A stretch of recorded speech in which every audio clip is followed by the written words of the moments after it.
Okay, so it's been about 2 months since my last Zombie World deck profile. We've had a few changes since that point, so the big one being, of course, we've gotten more P.U.N.K support, Deer Note being one that we've talked about for a bit in previous deck profiles, how, oh, it's gonna be great when we get Deer Note, so much is gonna change when we get Deer Note, as well as just a few other changes, like we finally have Sprites, so we decided to take some of that degeneracy and be able to at least benefit from it ourselves, and of course, the last deck profile I was playing P.U.N.K, which has since been banned, which is unfortunate. Could argue that it's not really a significant ban, but I really like P.U.N.K for more combo-oriented variants of Zombie World because it really helped very nicely end off some combos. But we've since replaced them with other pieces of new generic extra deck staples that we've managed to come across. So this is the updated deck profile. So I'm gonna kind of go over each card individually in terms of like main starters, etc., as like just a general Zombie World profile, and then talk about how this kind of differs from previous iterations that I've built so far.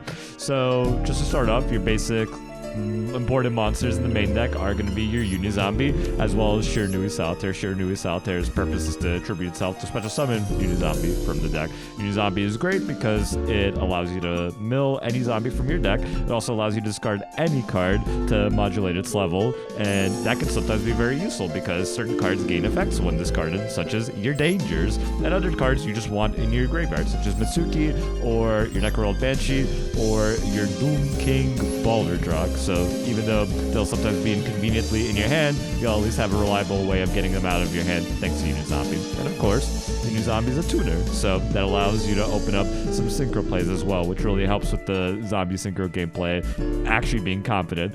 So with that being said, a lot of our main goal with zombie synchros is to kind of set up Chaos Ruler and then continue to pop off from there. So Uni-Zombie can help us do that in a few ways. So Uni-Zombie discarding a Danger, for example, allows us to make Uni-Zombie level 4, and then Uni-Zombie goes ahead and activates its effect to mill a zombie. In that situation, if you're doing this combo line, you'd mill Mad Mauler, and that would give you a level 5 Uni-Zombie since it also modulates levels when it mills a monster from the deck, allowing you to have a level 5 tutor and a level 3 non-tutor, whether it's Danger Jackalope or Tsuchinoko, so we could then synchro summon into Chaos Ruler.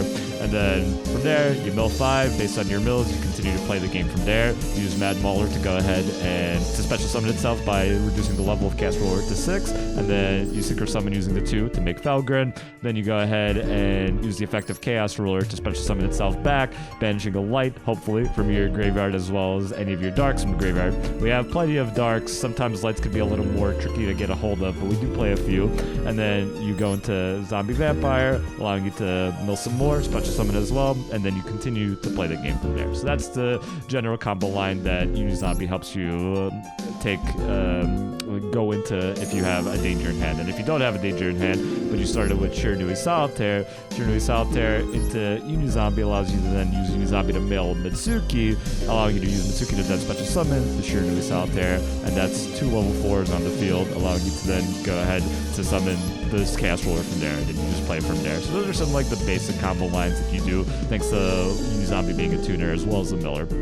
So on top of that, we also have Gazuki, another way for us to access zombie mills from the deck. And then we have Shang-Chi, which also allows us to mill a zombie from the deck. Now, Shang-Chi being a high-level monster, we usually don't start with Shang-Chi. We usually try to get Shang-Chi in the graveyard in some way and then banish it so that we can special summon it off its effect, which allows us, when it's banished, to special summon itself from the banish pile by banishing another zombie from your graveyard. So usually you'll do that off of using Chaos Ruler to summon itself back from the graveyard by banishing a light and a dark, Shang-Chi being a dark target, and that's kind of one of the ways that we try to set up having even more extenders. It's another body that we can special summon onto the field, as well as another miller, allowing us to get more bodies from there, or more graveyard setup from there.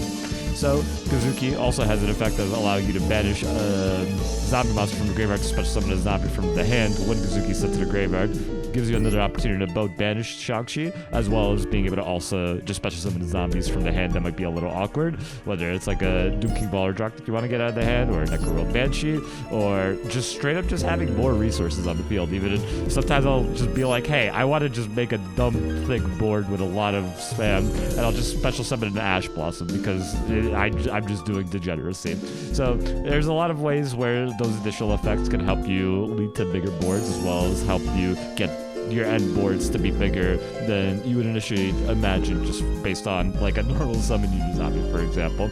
So Now, of course, we play a bunch of dangers. So we play the Danger Nessie, we play the Danger Jackalope, and we play the Dangerous Chinook. I play 2 of each. You could up them to 3 while taking out some hand traps, but going second is hard as is, so I play some hand traps both for the sake of making going second a little more possible.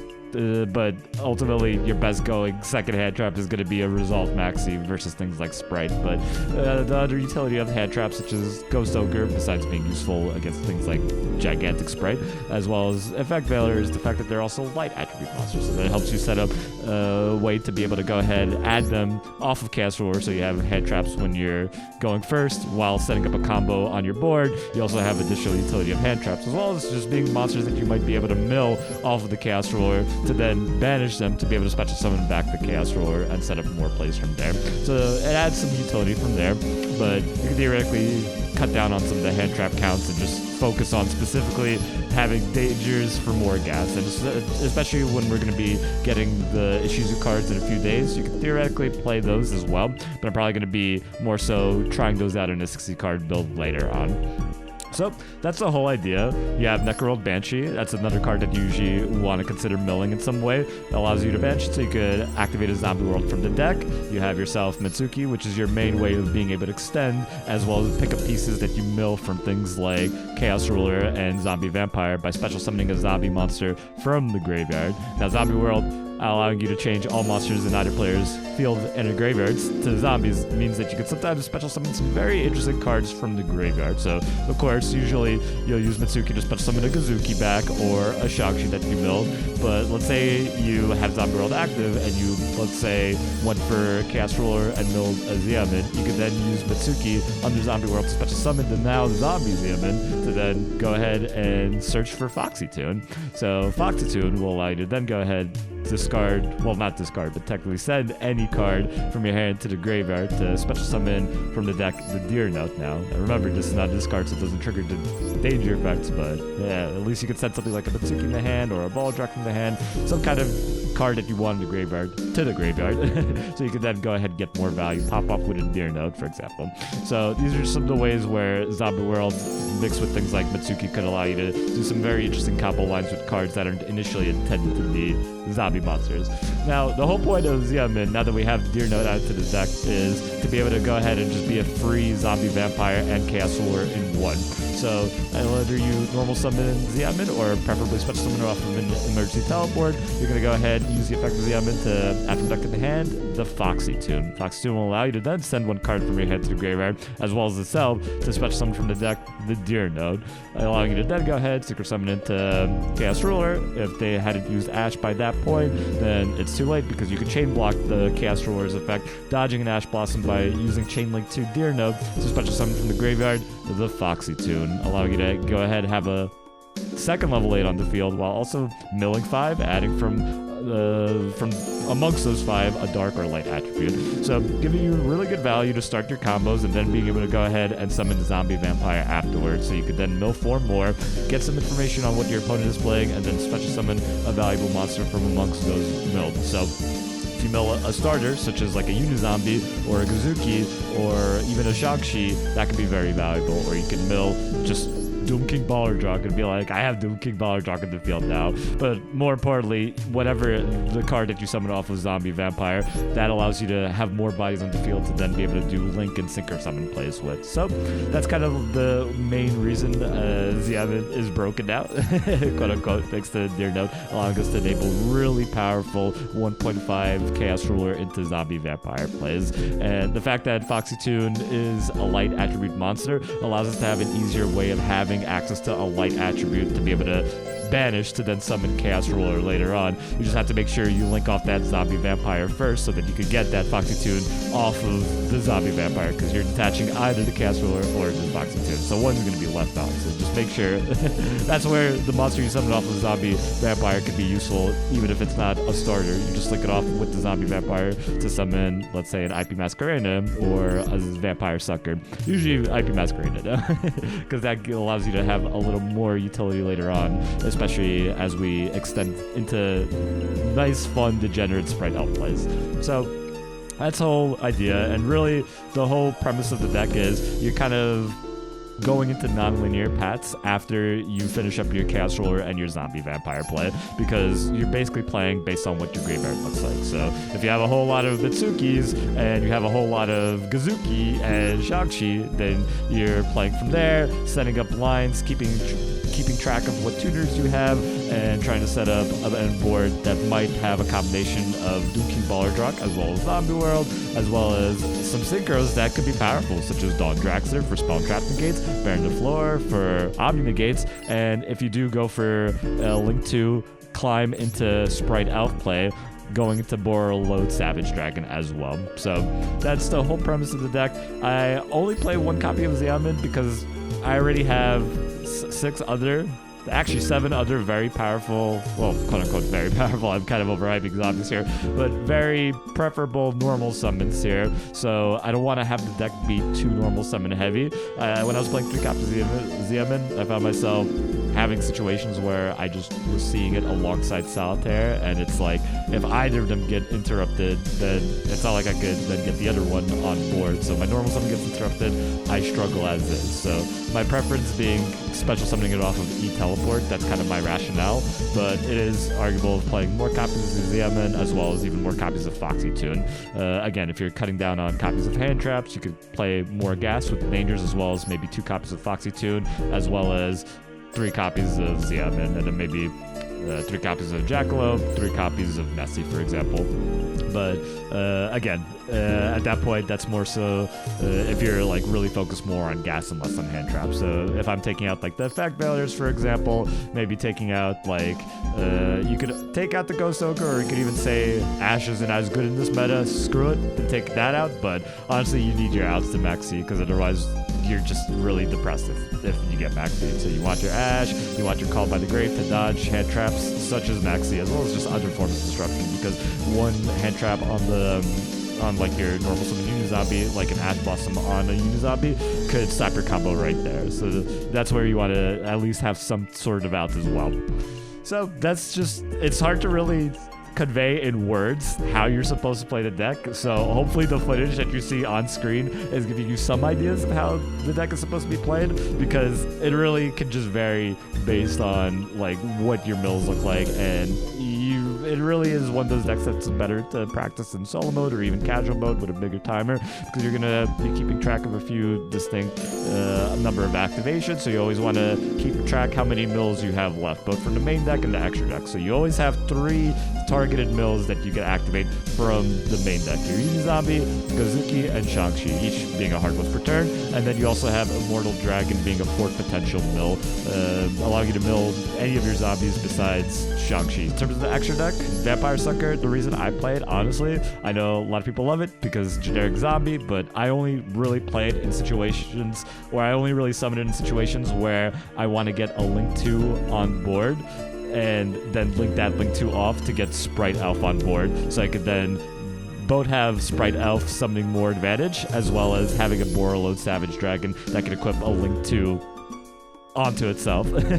So the reason I like Borreload Savage now is that before I was really playing it because it was really hard to get value off of Borreload Savage without really losing tempo or making unnecessary sacrifices. But now with Sprite Elf, sacrificing a Link 2 to Link summon Sprite Elf feels a lot better. It feels pretty strong because you're not really losing any value or tempo by doing that, since like Sprite Elf being able to summon a monster from the graveyard, even a Link monster if your opponent controls a monster, can allow you to recoup that advantage while allowing you to have Borreload Savage be live. Funny interaction with Vampire Sucker being that after you mill monsters from your opponent's deck, with Zombie Vampire, you can then summon one of those monsters to then go ahead and draw a card, and then when you summon Sprite Elf, you can now special summon back that Vampire Sucker on your own turn because your opponent controls a monster technically. So on your first turn, you can still summon back a Link monster, which is a neat interaction. But the main reason I do play and go into Vampire Sucker would be in situations where I summon Mad Mauler off its graveyard effect. Mad Mauler, when summoned off its graveyard effect, locks you to zombies, and usually I'm summoning it to go into Immortal Dragon with something something like a Shang-Chi on board, reducing its level to 4, and then making a level 6 synchro to extend, or summoning a Felgrand if I need it to then get Chaos Ruler into the graveyard to then try to make a zombie vampire play. But otherwise, if I have Mad Mauler in the graveyard and I can just potentially extend with more bodies, then I'll do that to then go to Vampire Sucker. So otherwise, the link 2 I usually try to make is IP Masquerena. So the idea with IP Masquerena is then you go ahead and link it off to make Sprite Elf, and then on your opponent's turn, once they control a monster, you go ahead and special summon back to IP Masquerena. You could easily make an Appaloosa with at least 2 negates, or Nightmare Unicorn to spin an opponent's monster at an app time, and your Boral Savage will be able to go ahead and equip the IP Masquerena as well to have 2 negates. And the neat thing is, if you have Baron de Fleur, then you can just go ahead and use Baron de Fleur to pop the IP Masquerena equipped onto the Boral Savage Dragon, so that the IP Masquerena gets to the grave, and then you can special summon it back with the Sprite Up on your opponent's turn while still having the 2 negates off of the Boral Savage Dragon. So it's a pretty nice way of just being able to go ahead and beat Toxic and Degenerate. So again, Dawn Draxler is there as a monster that's another way to interact with spells and traps. I believe that the deck's biggest weakness has always been spells and traps. Baller Drock is a great boss monster for dealing with monsters, both negating their effects in synergy with turning your opponent's monsters into zombies, as well as banishing monsters in a non-targeting way. But spells and traps have always been very difficult to interact with. This deck does a good job at being able to achieve some very weird synchro lines, but it's very hard to so like getting the level 7 synchro isn't that like difficult, thanks to like Unizombie, thanks to Sprite Up being able to special summon a Mad Mauler from the graveyard. That's another reason why we play Mad Mauler, is because we can go ahead and mill it, and that's a level 2 that we can just guarantee in our graveyard that allows us to special summon it back from Sprite Elf's effect, so we can go into more synchro plays as needed. And the neat thing about Mad Mauler is it only restricts you to zombies if it's summoned by its own effect. So if you summon it off the Sprite Elf, you can summon non-zombies from there, allowing you to go ahead and use it as well as a Chaos Roller to summon Baron de Fleur, use it as well as a Shang-Chi to summon the Boral Savage Dragon, or whatever the situation entails. So there's a lot of situations that you just have to kind of be a little mindful of how your level modulations are, especially with Unizombie. Sometimes the level modulation you did in early part of the turn could go ahead and be impactful later on in terms of what synchro plays that enables. So it takes a little bit of practice, but you kind of get a little more comfortable with it as you're more familiar with what the monsters are and your overall game plan is. And that's kind of just the whole idea of the deck, is you want to have Zombie World up, and you want to have Doom King Baller Drock up, and that way you're kind of already putting pressure on your opponent's monster effects. Meanwhile, the synchro aspect allows you to kind of protect that and to have even more interaction for your opponent to deal with, because this is a very, very difficult, very interactive meta. So sometimes, honestly, there are situations where you can either set up Zombie World Baller Drock, or set up a bunch of just degenerate synchro monsters such as Savage and Baron de Fleur. And I've been kind of preferring making the synchro monsters. Of course, you could argue that makes it less of a Zombie World deck and more of just a generic synchro deck, but I think that the Zombie World engine does a really cool job of being able to provide some interesting combos while also having its own style of Zombie World and Doom King Baller Drock. Say what you will, whatever your thoughts are on ending on generic boss monsters.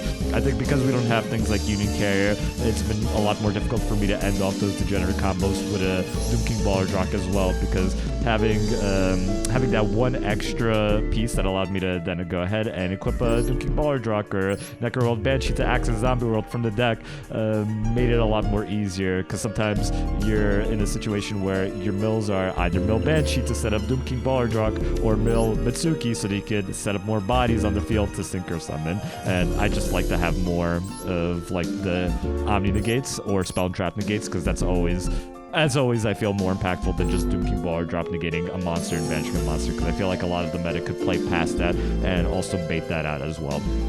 So that's my rationale, but there's flexibility in how you play it, as well as like the minute-by-minute decisions you make during a duel as well, which I think is part of the appeal of the deck. There's also flexibility in the main deck as well as the extra deck, so I play the Psychic and Punisher because there's situations where you can just make it Doom King Baller Drock as well as Unizombie or any of your level 3 tuners. Let's say Unizombie gets negated, you don't get to modulate, but you still have Doom King on the field somehow, or Chaos Roller. Hey, it's a Psychic and Punisher. It's just access code for synchros now. You can OTK with, and it could come up. It's just nice utility extra deck monster, but very much replaceable. I played Barricade Board Blocker because I cut down Zombie World to 2 so I can make room for more gas as well as hand traps. And I feel like for the most part that hasn't punished me, but there's a potential of milling both of your zombie worlds before you actually get to access it with Necroworld Banshee, for example. So that way, in case something happens, like let's say if you have Necroworld Banshee in the graveyard, you can go ahead, use Barricade Board Blocker to go ahead in the end phase of your first turn, add back the Zombie World to your hand. Maybe if you discard with its effect, with the Barricade Board Blocker, there's effect Dangerous Shinoko or Jackalope or Nessie, you get some value off of that discard as well.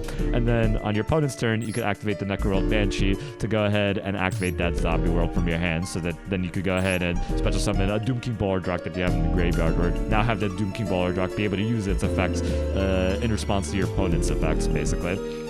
So, but honestly, the Barricade Board Blocker doesn't really come up for me. It never has. I've never summoned it, so this could be replaced with a plethora of different cards. So it could be whatever synchro monster that you want to play that's level 8, etc.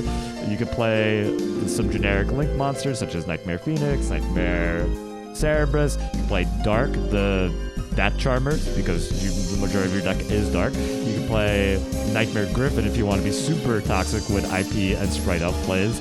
You can even play Avenger and Savior. So there's definitely experimentation in terms of the variety you could play. You could play Underworld Goddess, for example. It really just depends on preference as well as what you feel comes up more often. And then it's also just depends on your playstyle as well. So that's the deck profile. I know Ishizu cards are coming out in a few days as well, so I'm going to be trying those out in a 60 card variant, as well as playing more just like the cards that you already see here, the Italy as well as the I'm going to because I feel like having 60 cards allows you to have more room for the type of gas that you can play while still keeping like the core necessary parts of deck building intact, with like your hand traps, for example, and having just room to play power cards like that graphic screener. One final note, I did take out a few key cards, so I took out Glow Bloom and Shinobi Necro. Honestly, I was trying them for a bit, but now that Union Carrier is gone, I feel like I'm just not summoning Doom King Baller Drock off of Glow Bloom often enough. If you're milling it off of Chaos Ruler or Zombie Vampire, then once you activate Glow Bloom's effect, you're zombie locked, which stops you from doing a lot of like the main combos that I'm trying to achieve with this deck. And then doing it at the end of a combo, I feel like feels no different than just milling Doom King Baller Drock off the end of a combo, honestly. Of course, like using Glow Bloom to special summon Doom King from the deck allows you to potentially go into Vampire Sucker afterwards, or at least keep Baller Drock in the field so it doesn't have to be subject to a call by the grave on the opponent's turn. But ultimately, I'd rather not have the potential of potential brick from Glow Bloom, and that's happened many times where I see it in my hand and I just groan. Same with Shinobi Necro. It has very good synergy with something like Shang-Chi, where if you banish Shang-Chi and then activate its effect to banish another zombie, you banish Necro to then go ahead and special summon it, allowing you to have a level 2 tuner and a level 6 non-tuner. That's a potential Chaos Ruler or Borderlord Savage or other synchro plays, depending on what other monsters you have on the field, allowing you to access Baron de Fleur, for example, and being a level 2 monster that you can special summon off of Sprite Elf as needed. But I feel like if I'm milling it, but I don't have Gazuki to trigger to banish, or Shang-Chi, or even Chaos Ruler to be able to go ahead and activate the effect of the Shinobi Necro, then I just feel like it's not doing anything. Or if it's in my hand, it's doing nothing. I just wanted to cut off some of the fat of the deck, basically, and just focus on engine as consistent as possible, as well as disruption via hand traps or interaction via like things like Called by the Grave. That's kind of my rationale there. They're definitely playable. You can play the level 8 zombie Al Mazera, for example, but I personally don't like cards that don't help me actively enact my game plan when I'm going first, and going second, it doesn't do much either. So that's the rationale there. So that's the deck list. Hopefully that helps clear things up and give information. Hopefully that helps. Enjoy.